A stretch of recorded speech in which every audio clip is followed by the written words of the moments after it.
غرباء غرباء غرباء غرباء العالمين. صلى الله وسلم على عبده ورسوله وخليله وصفوته من خلقه وأمينه على وحيه محمد بن عبد الله الذي أرسله الله جل وعلا رحمة للعالمين وحجة على الخلق أجمعين. أما بعد، فيا أيها الإخوة في الله، أحييكم بتحية الإسلام: السلام عليكم ورحمة الله وبركاته. أسأل الله جل وعلا للجميع رجالا ونساء وصغارا وكبارا في هذا المجلس أن يمن علينا جميعا بالعلم النافع والعمل الصالح، وأن يجعل عملنا خالصا لوجهه الكريم، وأن يجعلنا جميعا من أتباع محمد صلى الله عليه وسلم. والآن نبدأ في قراءة كتاب الفقه الميسر، وأنا أخيركم بين هذا الكتاب وبين كتاب آخر ألا وهو عمدة الفقه، فإن كنتم تريدون العلم الأكثر والأشمل فعمدة الفقه، وإن تريدون الكتاب الواضح في أسلوبه المختصر فالفقه الميسر. هذا وهذا كلها موجودة، والخيار لكم بعد هذا الدرس. أما الآن فإننا نبدأ بكتاب الفقه الميسر. بسم الله الرحمن الرحيم. الحمد لله والصلاة والسلام على رسول الله. Amma ba'd, the Sheikh, he began by praising Allah Azza wa Jal and sending peace and salutations upon our Nabi and our Rasul salawatullahi wa salamu alayhi. Gave you all salams, and he returned the salams, and then he went on to welcome everyone in this session, in this majlis, and make dua to Allah Azza wa Jal that he gives us the success, the tawfiq to get benefit from what's going to be delivered here and discussed here. After that, he said that we're going to study a book, and that is the book that is called the Fiqh Made Easy. Fiqh Made Easy, which has been translated into English, but he leaves a choice to you brothers to choose from another book, and that is the book that is called Umdatul Fiqh. He said that that other book, Umdatul Fiqh, is a book in which it has more knowledge, and what is inside of it is more comprehensive. And he'll leave that choice to you, inshallah, to be made after today's dars. But as for this class right now, what he's going to do, inshallah, is going to take some lessons from the reading of this book, The Fiqh Made Easy. بسم الله الرحمن الرحيم. قال المؤلف الأستاذ الدكتور صالح بن غانم السدلان حفظه الله ورعاه: إن الحمد لله نحمده ونستعينه ونستهديه ونعوذ به من شرور أنفسنا وسيئات أعمالنا، من يهده الله فلا مضل له ومن يضلل فلا هادي له، وأشهد أن لا إله إلا الله وحده لا شريك له، وأشهد أن محمدًا عبده ورسوله. يا أيها الذين آمنوا اتقوا الله وقولوا قولا سديدا يصلح لكم أعمالكم ويغفر لكم ذنوبكم، ومن يطع الله ورسوله فقد فاز فوزا عظيما. والصلاة والسلام على سيدنا محمد عبده ورسوله الذي أرسله ربه بالهدى ودين الحق ليظهره على الدين كله، وأتم به النعمة وارتضى له الإسلام دينا.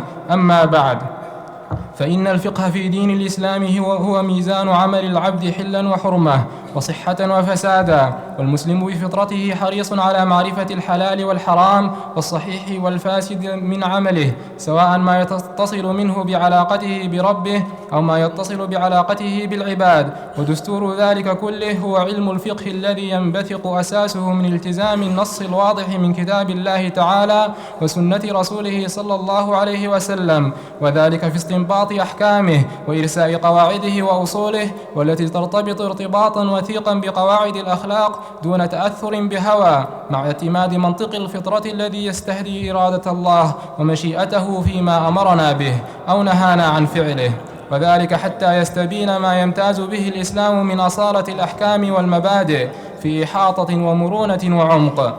وما كان المؤمنون لينفروا كافة فلولا نفر من كل فرقة منهم طائفة ليتفقهوا في الدين ولينذروا قومهم إذا رجعوا إليهم لعلهم يحذرون. والتفقه في الدين من أعظم القربات إلى الله، وكذلك بث الأحكام. The introduction of the book, Ikhwani, starts off with the khutbah al-hajah that the brother read, and then the Sheikh went on to say in his book, in the religion of Islam, Fiqh or Islamic jurisprudence is the scale for the deeds of a person with respect to determining them to be permissible, forbidden, sound, or non-valid. By his nature, a Muslim is eager to know what is permissible and what is forbidden, as well as what is sound or not sound from his deeds. He said that this is true regardless if the deed is concerning his relationship with his Lord or if it is with respect to his interaction with others. The laws for such are found in the science of fiqh. This science emanates fundamentally then from adhering to the clear text of the Book of Allah and the Sunnah of His Messenger sallallahu alaihi wasallam, as well as in the derivation of further laws from these two sources, and by supporting of his principles and fundamentals. These principles and fundamentals have a very strong connection with the principles of ethics and behavior. All of that without the influence of desires or personal whims, in accord with the basic logic that seeks to know what Allah wants from us and orders us to do, and what Allah has prohibited us from doing. The result of that fiqh is the distinguishing features of the excellence of the laws and principles of Islam being made clear with respect to their comprehensiveness, flexibility, and profoundness. Allah has said in the Quran in Surah At-Tawbah, He said in the Quran, in a dalil for this, nor should the believers all go forth together. If a contingent from every expedition remain behind, they could devote themselves to studies in religion and admonish the people when they return to them, and thus they may learn to guard themselves against evil. قال المؤلف حفظه الله: والتفقه في الدين من أعظم القربات إلى الله، وكذلك بث الأحكام الشرعية من أعظم القربات، وبخاصة ما يتصل منها بالأحكام الفقهية. بسم الله الرحمن الرحيم. والتقرب والتفقه في الدين من أعظم القربات، يعني يكون الإنسان يتفقه في دين الله، في التفسير القرآن الكريم، في معرفة التوحيد وأنواعه وأقسامه، في الفقه وأحكامه. هذا من أعظم ما يتقرب، والقربة هو العمل الصالح الذي يقوم به المسلم طاعة لله. فالصلاة قربة، والأذان قربة، والصيام قربة، والحج قربة، وهكذا جميع الأعمال الصالحة. The Sheikh went on to say, Ikhwani, getting knowledge and learning about the fiqh in the religion of Islam, it is from the best ways of getting close to Allah, the qurbat, and making it taqarrub ila Allah. When a person tries to learn the explanation of the Quran, the tafsir of the Quran, when he tries to comprehend and understand the tawheed, the different categories of a tawheed and the different aspects of a tawheed, this is the best ways of getting close to Allah. So learning about fiqh and getting comprehension in the fiqh of al-Islam and the aqsam of the fiqh is from the best actions that are righteous.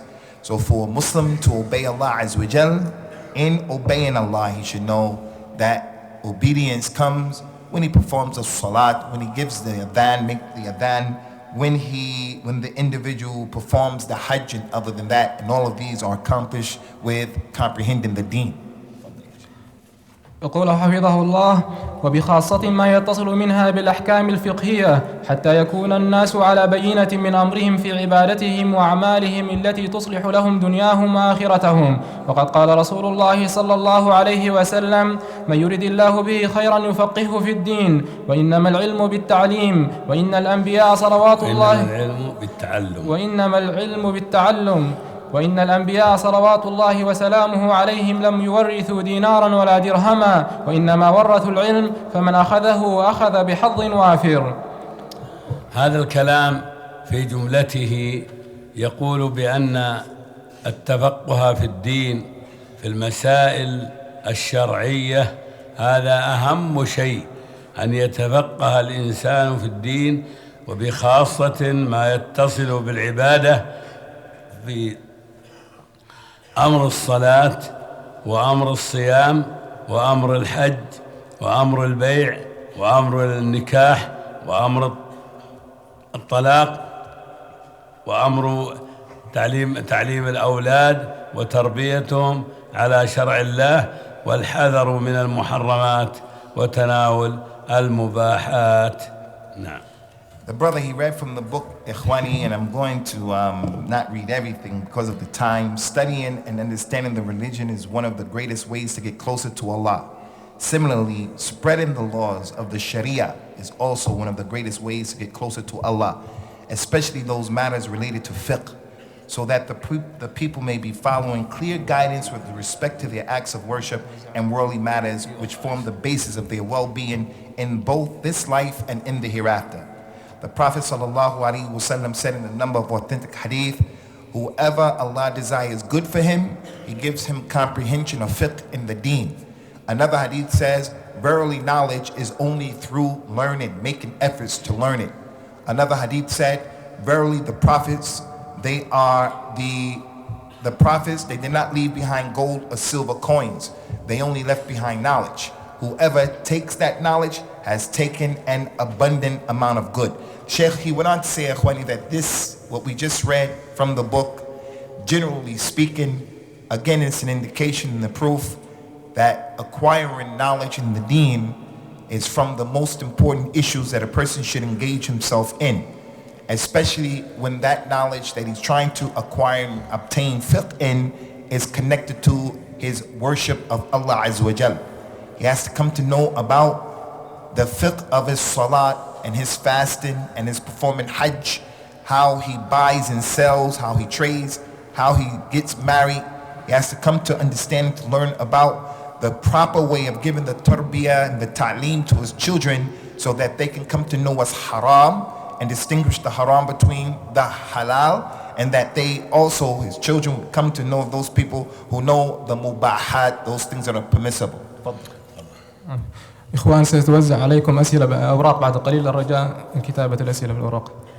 يقول المؤلف حفظه الله تعالى: وفي هذا الكتاب تناولت ما يهم المسلم الموجود في مجتمعات غير عربية من مسائل الفقه الإسلامي الموافقة لصريح الكتاب وصحيح السنة، مما أجمعت عليه الأمة، بعيدا عن الخلافات المذهبية وكذا عن الخلافات الجزئية والتي لا تهم إلا الباحثين المتخصصين. كل ذلك في لغة سهلة ميسرة لتصل إلى القارئ غضة طرية في فهمها واستيعابها، فيكون ذلك حافزا له على الاستزادة من المعرفة والإقبال على العلم.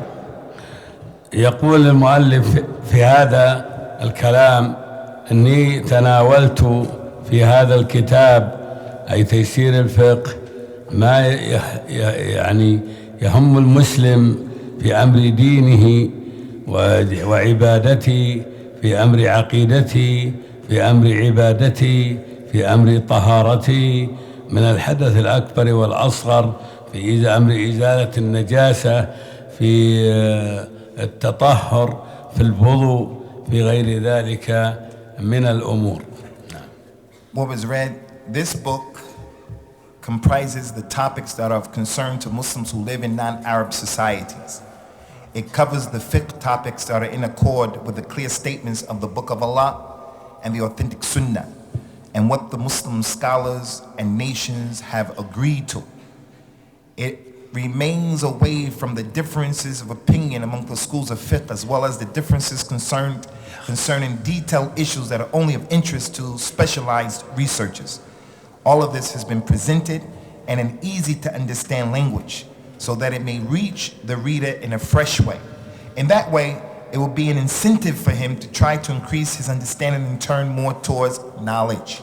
The Sheikh, he said concerning this, that he himself, the author of the book, he has tried to make the approach of teaching this and learning this fiqh, just as the book has been entitled Fiqh Made Easy, in an easy, comprehensible way.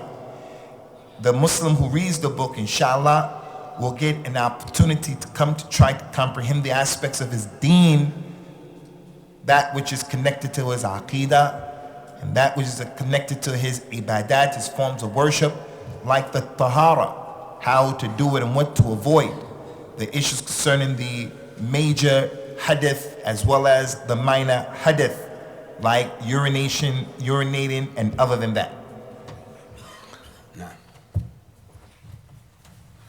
وضمنت هذا الكتاب كتاب الطهارة، كتاب الصلاة، كتاب الحج، كتاب الصيام، كتاب البيع، كتاب الأحوال الشخصية، وخصصت في نهاية الكتاب مسائل خاصة بالنساء. Sheikh said yes, so the book is dealing with the detailed aspects of fiqh and the comprehension of these issues connected to purification, the salat, the hajj, how to fast, how to buy and sell and bay', and also personal issues, the ahwal shakhsiyah. And in the end of the book, he culminated everything that was mentioned by making a special mention about issues that are connected to the ahkam of the women, issues connected to women. يقول المؤلف حفظه الله: الفصل الأول في العبادات. الفرع الأول الطهارة، ويتضمن الكلام في هذا الفرع تمهيدا وتسع مسائل هي: المسألة الأولى في المياه، المسألة الثانية في الآنية، المسألة الثالثة في النجاسات، المسألة الرابعة في الاستنجاء وآداب التخلي، المسألة الخامسة من سنن الفطرة، المسألة السادسة الوضوء، المسألة السابعة في الغسل، المسألة الثامنة التيمم، المسألة التاسعة المسح على الخفين والجبائر. نعم، تفضل. يعني هذا الذي تضمنه الفرع الأول 9 هذه المسائل، وهي الآن تترجم لكم المسألة الأولى. So now we get into the explanation of the actual book after minimizing the introduction. So we come to chapter number 1. In chapter number 1, it says this chapter shall consist of an introduction followed by the discussion of 9 topics that are related to the fiqh. First topic is the topic of the water. The second one will be dealing with the vessels and the bowls. The third one, the impurities.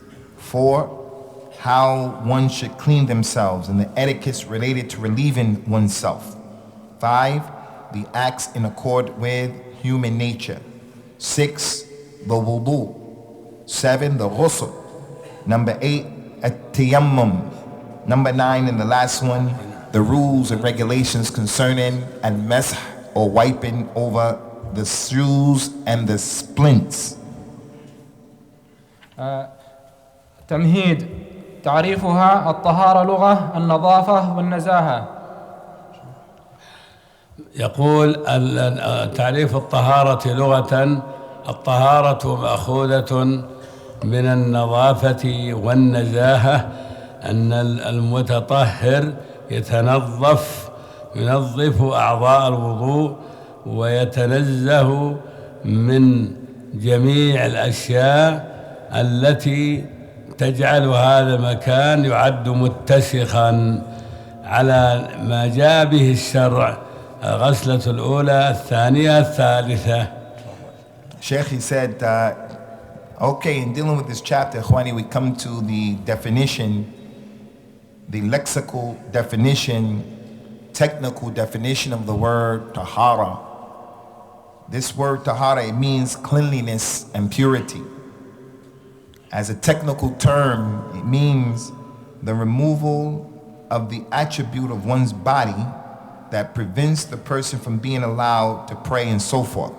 The Sheikh, he went on to say, so the meaning of that is that the responsibility that the person has to purify himself, to clean himself, his body, his physical body, from all of those things that are in contradiction against purity.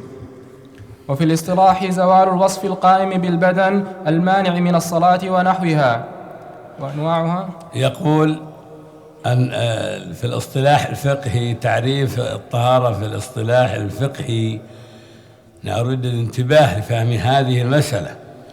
في الاصطلاح أي اصطلاح الفقهاء اصطلحوا عليه واتفقوا على أن يعرفوها برفع الوصف.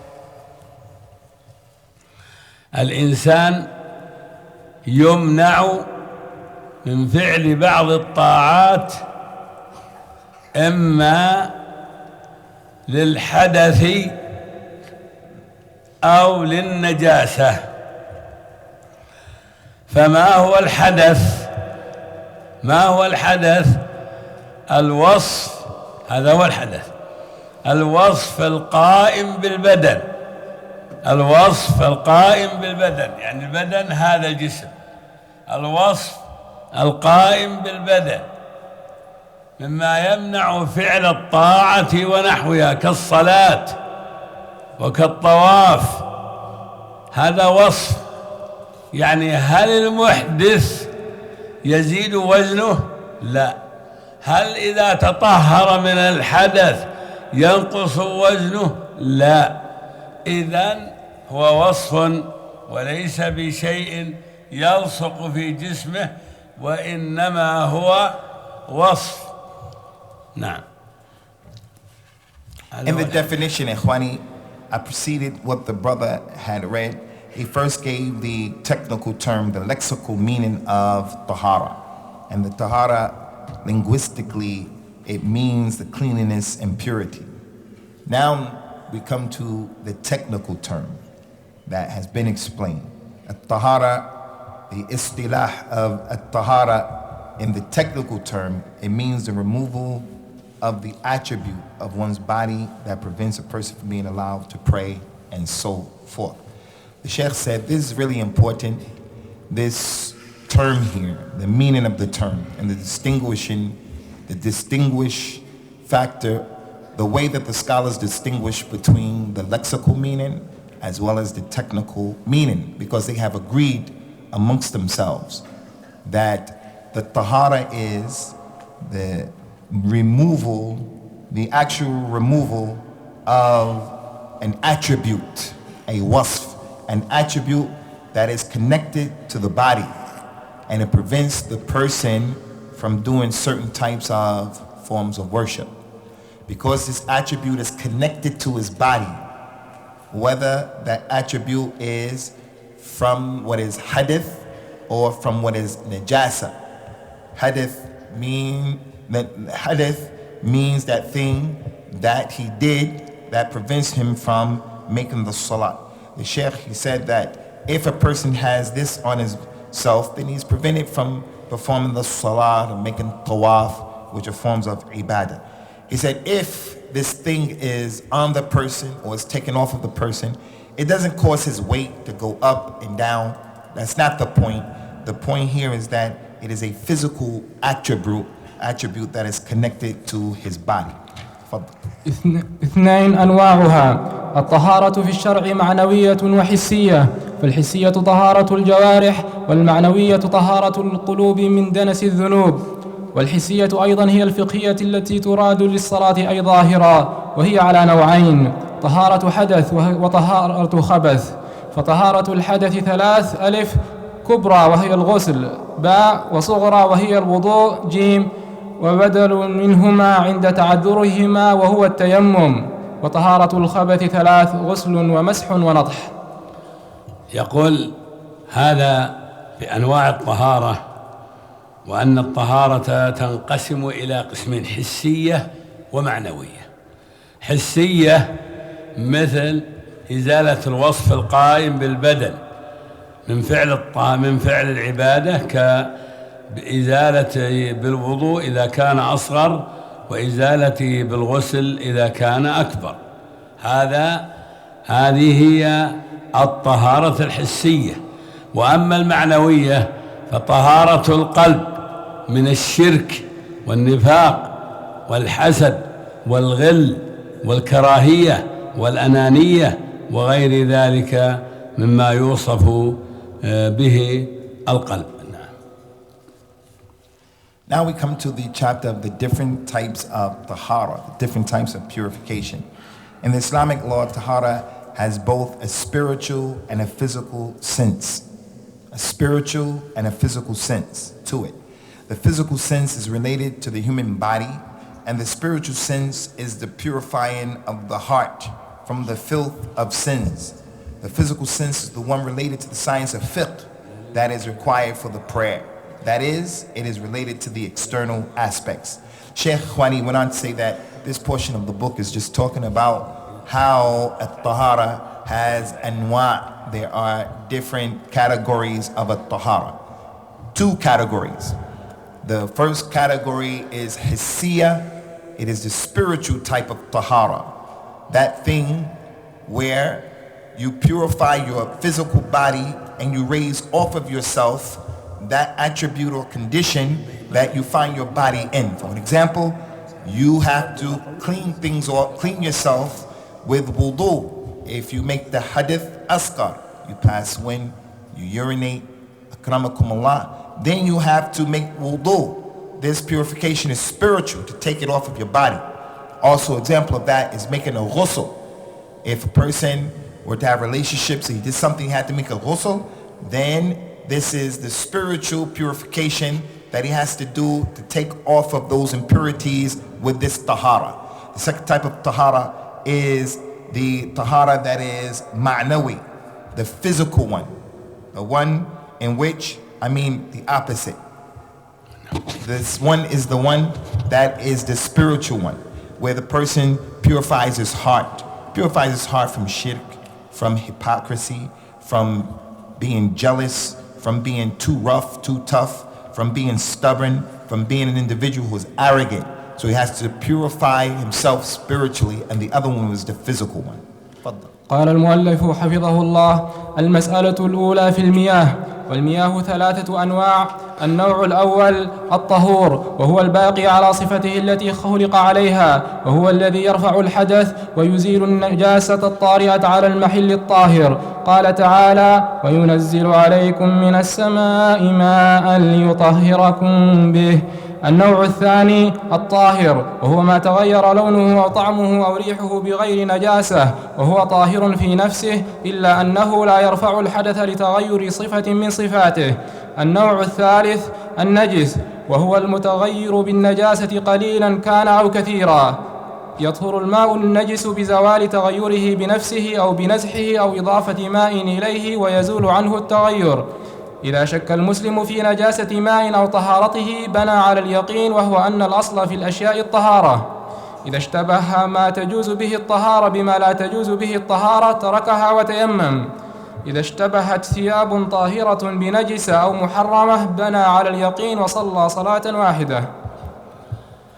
يقول المؤلف إن أقسام المياه ثلاثة، يعني المياه اللي قدامنا اللي هي في الوجود كله ثلاثة. المياه، كل المياه في الشرق والغرب والبحار كل المياه ثلاثة أقسام. القسم الأول ماء طهور، وهو الذي قال الله عنه: ونزلنا عليكم من السماء ماء طهورا. والطهور هو الطهور بنفسه المطهر لغيره. هو الطهور بنفسه، هو بنفسه طهور ويطهر غيره من المكلفين، ويطهر الأشياء النجسة كالتي تطرأ عليها النجاسة.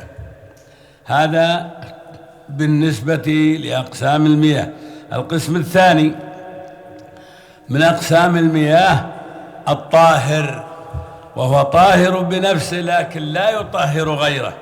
يعني لديك إناء فيه ماء متغير بلون بالشاي، متغير بالشاي، فهذا طاهر بنفسه. لو صب على ثوبك شيء منه لا ينجسه، لو أصاب يدك شيء لا ينجسه، لكنه لا يصح الوضوء به لتغير بعض صفاته وهو اللون، لكن التغير هذا بشيء طاهر. هذا هو القسم الثاني. القسم الثالث النجس الذي وقعت فيه نجاسة من بول أو غيره، وقعت فيه نجاسة وغيرت أحد أوصافه الثلاثة، وهي اللون والرائحة والطعم. فإن تغير لونه بالنجاسة أو طعمه تغير بالنجاسة أو رائحته تغير بالنجاسة فهو نجس قليلا كان أو كثيرا. Now we come according to the different types of water, which is the first topic. And the book says that water can be divided into the following three categories, or three types of water when it comes to a tahara, three types of water. The first one is the water that is a purifier. It is purifying. It's tuhur, that water, the first time, is the one that is purifying, has the ability to purify. Water that can be used as a means of purification is water that retains its natural characteristics, that is, free of any impurities or any change in its qualities, as described in the following categories. This is the water that is to be used to remove the state of impurity or to remove any impurities that are present in an otherwise pure place. Allah Azza wa Jal has mentioned describing this type of water in the Quran. He caused rain to descend on you from the sama, from the heavens, to purify yourselves with it. The Sheikh, in explaining this, he was saying that this particular water, whenever you have water in front of you, whatever type of water it happens to be, water from the ocean, water from springs, water from lakes, water in a glass, if you have water in front of you, then that water, no matter what it is, where it came from, where it originated, then that water is a purifier. It can purify you. This is what is being referred to right here, irregardless of it being a lake, ocean, or whatever the case is. The second type of water in dealing with a tahara is water that is pure in itself, but it does not have the ability to act as a purifying agent. It is tahir in itself, but it doesn't have the ability to be used to raise off of oneself najasa or impurities. He said in the book, pure water, a water that is tahir. Pure water is that which has had its color, taste, or smell changed by a substance which is not pure, which is not impure. The water is pure in itself, meaning, for an example, if it gets on a person's clothing, he does not have to remove it in order to pray. However, it cannot be used as a means of purification since at least one of its characteristics has changed. So the Sheikh, he went on to explain, giving some examples about the water that is tahir. In itself, is pure, but you can't use it to remove impurities, like tea, for an example. If tea were to spill on a person's thobe, or it were to get on his hands, that process does not make his clothes or his hand become mutajannis. It doesn't have najasa on it at all, and that's because in itself it is pure, but it cannot be used as a purifier because one of the characteristics in its purity has been changed and altered, and that is the color. The third and final type of water is water that is impure, water that is najis. This water that is impure is any water that has had one of its characteristics, the color, the smell, or the taste, has been altered by something that is impure, whether it be small or large in its amount. So the Sheikh went on to say concerning this type of water, the third type of water, he said, if some najasa were to fall into pure water, or water that is a purifier, then that water becomes najasa. For an example, if urine were to be put inside of this water, then it would be najasa. And that's because one of the three qualities of the water has been altered, meaning the color, the smell, or the taste. So those are the three types of waters. يقول حفظه الله ورعاه: المسألة الثانية في الآنية. ألف: تعريف الآنية. لغة: الآنية جمع إناء، والإناء الوعاء للطعام والشراب، واصطلاحا بذات المعنى. باء: أنواع الآنية. الآنية بالنظر إلى ذاتها أنواع هي: 1. آنية الذهب والفضة. 2. الآنية المفضضة. 3. الآنية المموهة. 4. الآنية النفيسة لمادتها أو صناعتها. 5. آنية الجلد. 6. آنية العظم. 7. آنية من غير ما سبق كالخزف والخشب. جيم: الحكم الشرعي للآنية: كل إناء طاهر ثمينا كان أم غير ثمين يباح اتخاذه واستعماله إلا آنية الذهب والفضة والمموه بهما، لما روى حذيفة أن النبي صلى الله عليه وسلم قال: لا تشربوا في آنية الذهب والفضة ولا تأكلوا في صحافها فإنها لهم في الدنيا ولكم في الآخرة. متفق عليه. وما حرم استعماله حرم اتخاذه على هيئة الاستعمال وما حرم استعماله حرم اتخاذه وما حرم استعماله حرم اتخاذه على هيئة الاستعمال كآلة الطرب والمزمار. ويستوي في النهي عن ذلك الرجال والنساء لعموم الخبر. ولا ينجس شيء بالشك ما لم تعلم نجاسته يقينا، لأن الأصل الطهارة. آنية غير المسلمين وتشمل: 1. آنية أهل الكتاب. 2. آنية المشركين. وحكمها الشرعي أنه يباح استعمالها ما لم يتيقن عدم طهارتها، لأن الأصل الطهارة. وثياب غير المسلمين طاهرة ما لم يتيقن نجاستها. ويطهر جلد الميتة مأكولة اللحم بالدباغ، وما أبين من حي فهو نجس كالميتة. وأما الصوف والريش والشعر والوبر فهو طاهر إذا أخذ في الحياة. ويسن تغطية الآنية وإيكاء الأسقية، لحديث جابر أن النبي صلى الله عليه وسلم قال: أوك سقاءك واذكر اسم الله، وخمر إناءك واذكر اسم الله، ولو أن تعرض عليه عودا. متفق عليه. ننتهي. يقول: الآنية في اللغة جمع إناء، وهو ما يؤخذ ويستعمل في ماء أو طعام أو طبخ أو غير ذلك، تسمى أواني. والأواني أنواع كثيرة، منها الذهب والفضة والمموه بالذهب، وكذلك يعني الأواني الأخرى التي تستعمل من الخشب والجلود وأنواع المكتشفة الآن من الجواهر الأخرى، وكذلك الأواني التي تؤخذ من بعض السائلات من البترول وغيره، كل هذه تسمى أواني. والذي يحرم منها آنية الذهب والفضة على الرجال والنساء، لنهي النبي صلى الله عليه وسلم عن استعمالهما، فلا يجوز للرجال ولا يجوز للنساء الأكل أو الشرب في آنية الذهب والفضة. أما النساء فيباح لهن التحلي بالذهب والفضة، لأن المرأة تنشأ بالحلية وتزين بالحلية ليقبلها الخطاب. نعم. Come to the second point, Ikhwani, concerning the tahara, and the second point after the water is dealing with the containers and the utensils. The word an aniya, it is the plural of the word ina. So linguistically, it is any container or utensil that is used for food or drink. As for the legal definition, the religious definition, it is the same. There are many, as the Sheikh said, many types of containers and utensils. The book says, with respect to the composition of utensils, they can be divided into the following categories. First, the utensils that are made out of gold or silver. Number 2, silver-plated utensils.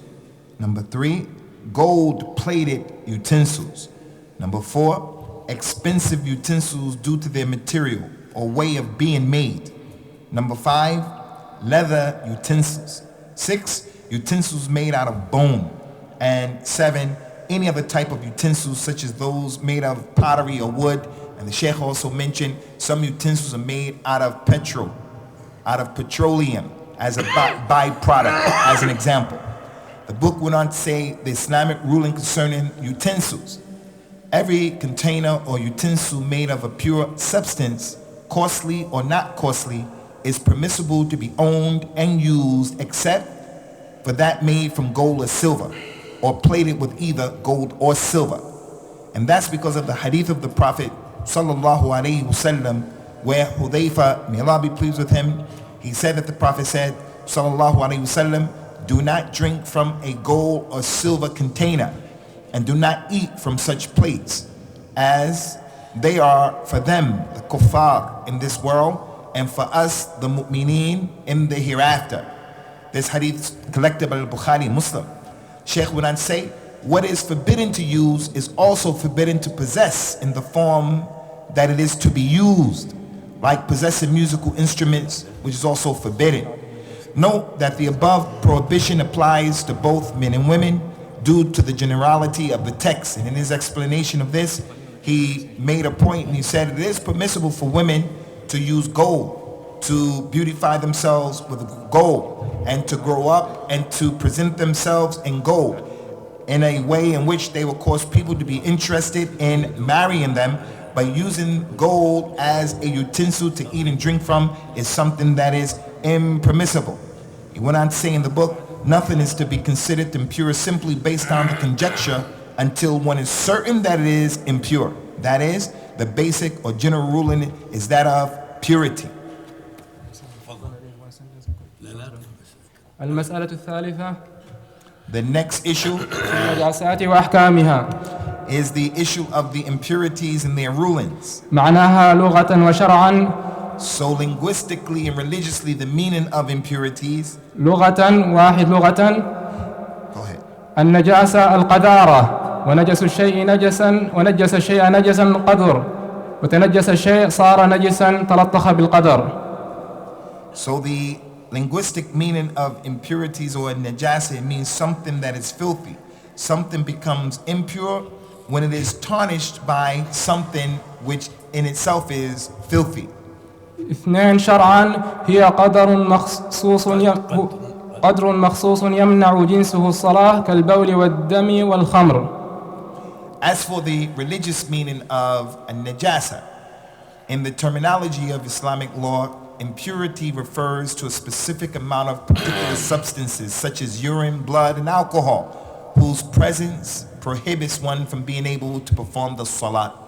يعني والنجاسة منها الجامد ومنها الذائب.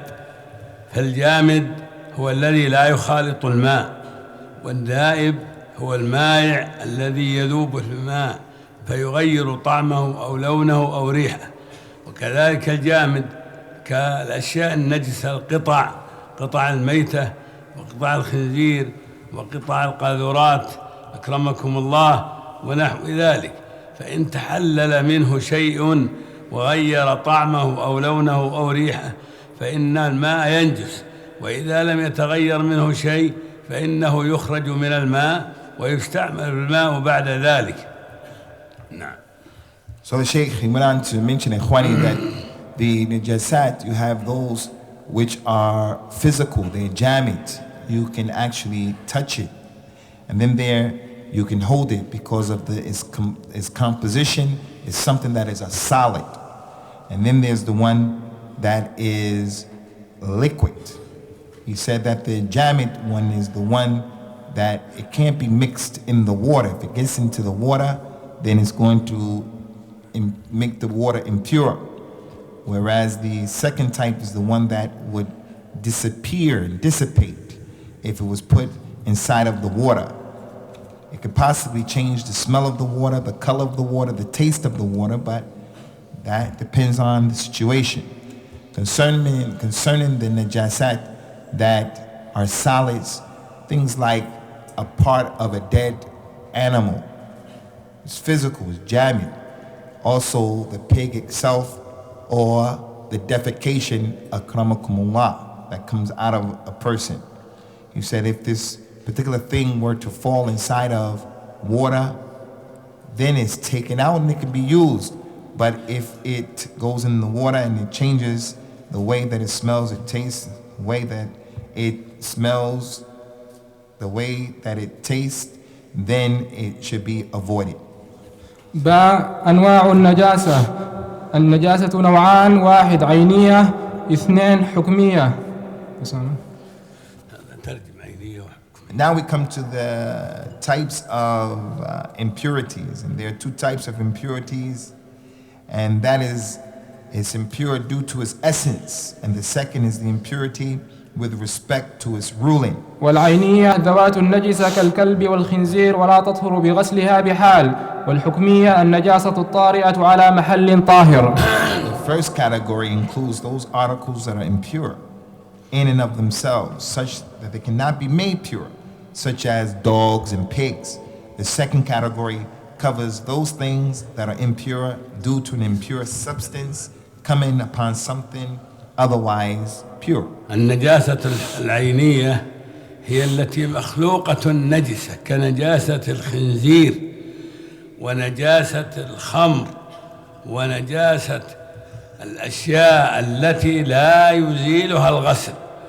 فلو غسلت الخنزير 1000 مرة ما طهر، ولو غسلت الكلب ما طهر، ولو غسلت الميتة ما طهرت، قطع الميتة لا تطهر.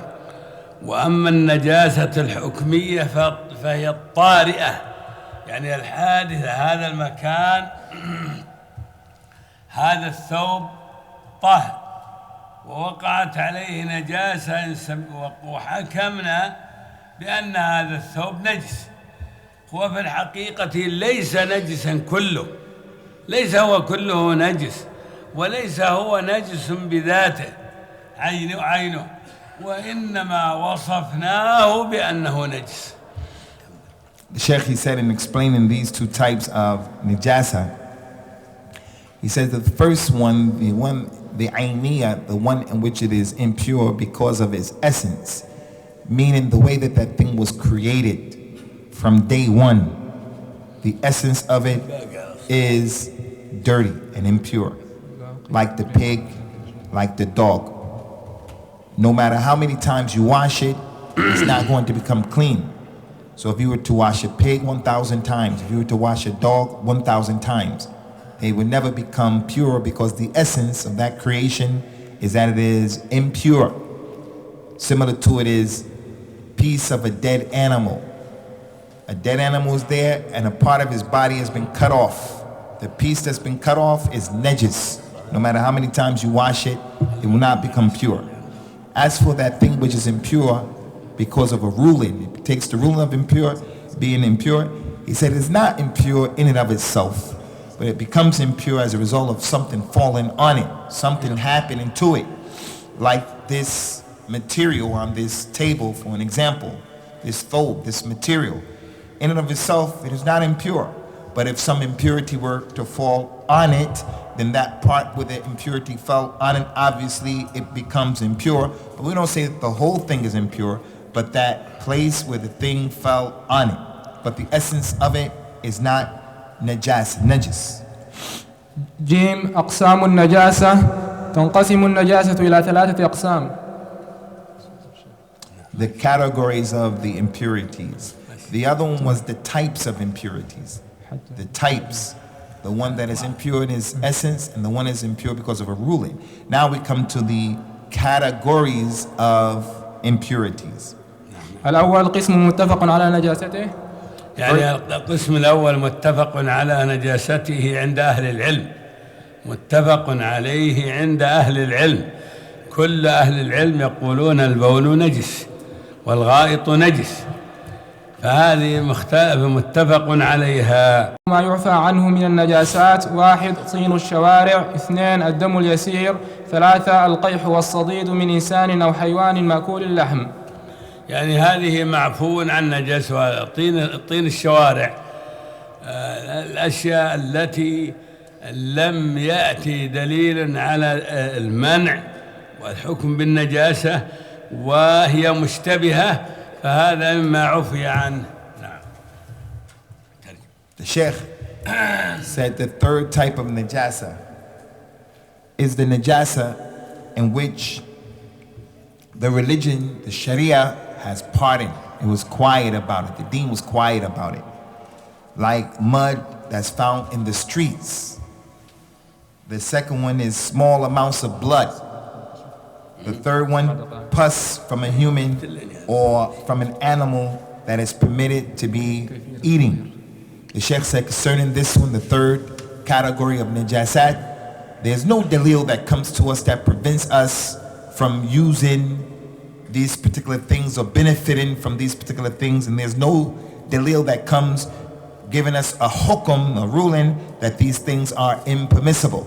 But they're from the things that there's ishtibah, it's not clear. So the scholars say that the religion pardoned these issues.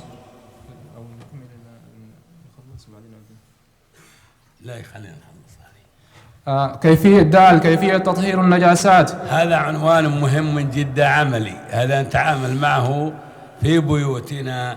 كيف نطهر الشيء النجس؟ نريد أن نطهره ونستعمله. ما نريد أن نطهره، ثوب نريد أن نطهره، إناء نريد أن نطهره من هذه النجاسة. Now we come to the chapter, Ikhwani, of the manner of purifying or removing impurities. So the Sheikh said, now this is an important chapter because it's showing us the way of removing things in a practical way in our homes. Like you have some water, you want to make it pure. You have a thobe, you want to purify it. You have a vessel that you want to purify. So this is what the next chapter is all about. تطهير النجاسات بالغسل وبالنضح والدلك والمسح. بالغسل أول شيء بالغسل.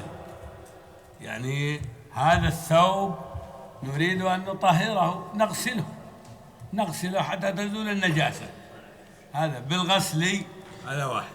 ثانيا وبالنضح والدلك. وبالنضح يعني النضح تأخذ الماء وترشه، يعني يرش من بول الغلام الذي لم يأكل الطعام. بول الغلام يتطاير هنا وهناك، ناخذ ماء ونقول بك كذا هذا رش. والدلك ايش؟ بالغسل والنضح والدلك والمسح. والدلك بعضها يحتاج الى دلك كذا. قالت للنبي صلى الله عليه وسلم احدى النساء سألته كيف تغسل اثر الحيض؟ ما عندها الا ثوب واحد، كيف تغسله؟ قال حكيه هكذا حكيه، ثم يعني ثم اعصريه، تحكه قبل حك بالظفر، حكيه ثم تعمل به هكذا، ثم اغسليه بالماء، صبي عليه الماء، ثم لا يضرك بعد أثره. لو بقي اللون لا يضر ما دام حكته ثم فركته، ثم بعد ذلك غسلته بالماء ولكن بقي الأثر لا يضر. وتطهر الأشياء الصغيرة كالزجاج والسكاكين والبلاط وغيره بالمسح. يعني البلاط كيف نطهر البلاط؟ بالمسح، امسحه حتى يزول أثره خلاص انتهى. والسكين بعد الدم المسفوح امسحها. نعم خلاص. هذه ترجمة. طيب يا إخواني, the manner of purifying or removing impurities, and we're about to make the salat now. So this is the last point, the manner of purifying or removing impurities. Impurities are purified or removed by washing, moistening, scrubbing, or wiping as follows. The purification of clothing having impurities. If you have clothes that are impure, if the impurity has some body or weight to it, it is to be rubbed and scraped off and then washed. If the impurity is wet or moist, then it is to be washed. The urine of a weaning boy who does not yet eat solid food, he needs simply to be moistened. Impurities on the ground are to be physically removed from them, and then the water is poured over any liquid impurity. Shoes, he didn't go into that. The Sheikh, he went on to explain. The Sheikh went on to explain about these impurities, Ikhwani, that there is a hadith where the lady came and she only had one thobe. So she complained to the Prophet ﷺ, who asked the question, how do I purify my clothes from the blood of my menses? Akramakumullah. The Prophet told her, sallallahu alaihi wasallam, to take it, to wash it, to scrape it off, put water on it, to rub it together, to scrape it off. And he said, any effect, any color, any remnants that are left after that, it doesn't hurt you. Keep going. الماء النجس إذا كان في إناء أو في بركة تغير لونه أو طعمه، كيف نطهر هذا الماء النجس؟ نطهره بالمكاثرة، يعني نزيد عليه ماء. وبهذا بعد ترجمة هذه الجملة انتهينا ووقفنا على إيش؟ على الاستنجاء وآداب التخلي وغير ذلك إن شاء الله تعالى. After this, Ikhwani, we're going to finish here and we'll come back and do the rest of it about how to relieve oneself. So if you want to purify water, like there's some water that's in a vessel and there's some impurity that fell in it, the way that you purify that water is adding more water to it. By adding more pure water to it, the more water you add to it, the purer it becomes. So we want to thank the Sheikh.